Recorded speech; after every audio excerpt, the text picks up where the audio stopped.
This week, as I read this first reading from the first book of Kings, this story about Elijah and his journey in the desert, the first thing that kind of came to my mind after I read it was, man, Elijah is a really overly dramatic person.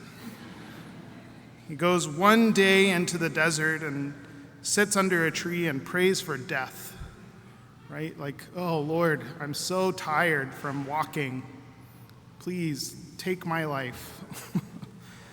But then I thought two things, right? The first thing is I realized that for myself, it doesn't take much more than a mile to come to the same conclusion. But also that this encounter, this passage, the story of Elijah illustrates a really important and a really essential point in the spiritual life. Elijah, strengthened by food, regular food, right, makes it one day in the desert. And then he's so weak and so tired that he wants to give up. And then he encounters the Lord, and the Lord gives him food. The Lord gives him bread, and the Lord gives him water. And he eats the bread, and he drinks the water. And then the author said, then strengthened by that food, he walked 40 days and 40 nights to the mountain of God, Horeb. 40 days and 40 nights without stopping, strengthened by that food given by the Lord. What an incredibly powerful image, right, for us. Right? That we can try over and over and over and over again to be strengthened by ourselves, or strengthened by the things of the world, or strengthened by whatever it might be. Right? And every single time, we might be kind of gung-ho for a minute, and then we're going to run out of steam. We're going to be weak.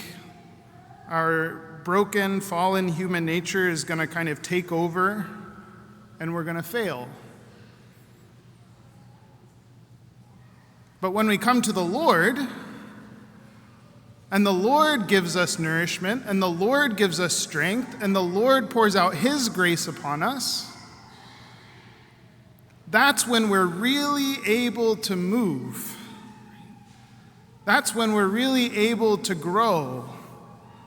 That's when we're really able to move ever closer and closer and closer to the Lord and to His holy mountain.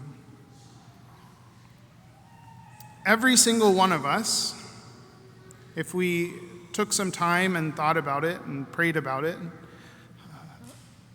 has something in our life, some sin that we struggle with, some place that we know we should be, some thing in our spiritual life that we know we should do, but we're convinced that it's impossible. We're convinced that we cannot do it, that we're too weak, that we're too sinful, that we don't have the discipline or the zeal or whatever it is. And when you tell yourself that, you're right. You don't. I don't. None of us do. We're all broken. We're all fallen. We're all sinful. We're all weak. But the Lord doesn't ask me to do it. He asks me to let Him do it in me. And He gives me everything that I need to do it. And what is it that he gives us? Jesus gives us that answer in the gospel, right? This week and last week and the week before that and next week and the week after that. The bread that I will give is my flesh for the life of the world. He gives us this gift, the gift of himself in the Eucharist, the gift that he would come and he would take up his dwelling in us, body, blood, soul, and divinity, so that strengthened by that food,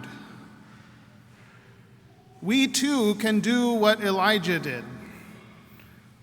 We too can move far beyond what we're capable of doing with the strength of this world.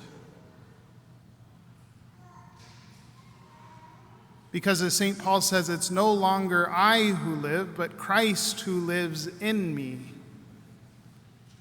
And he's infinitely more powerful than I am. He's infinitely more holy than I am. He's infinitely more perfect than I am.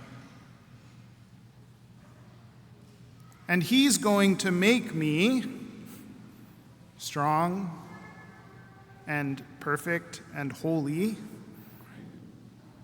but only if I let him, and only if I, in some sense, get out of his way and cooperate with his grace.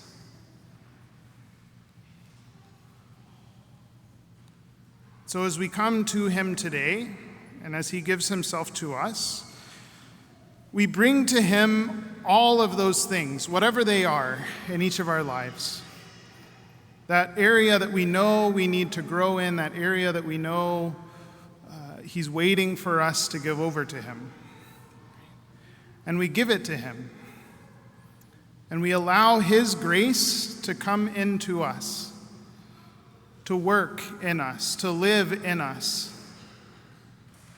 So that strengthened by this food that we receive when we come to Holy Communion, we can walk always closer, always forward toward the mountain of God, toward our heavenly reward, toward perfect unity with him for all eternity.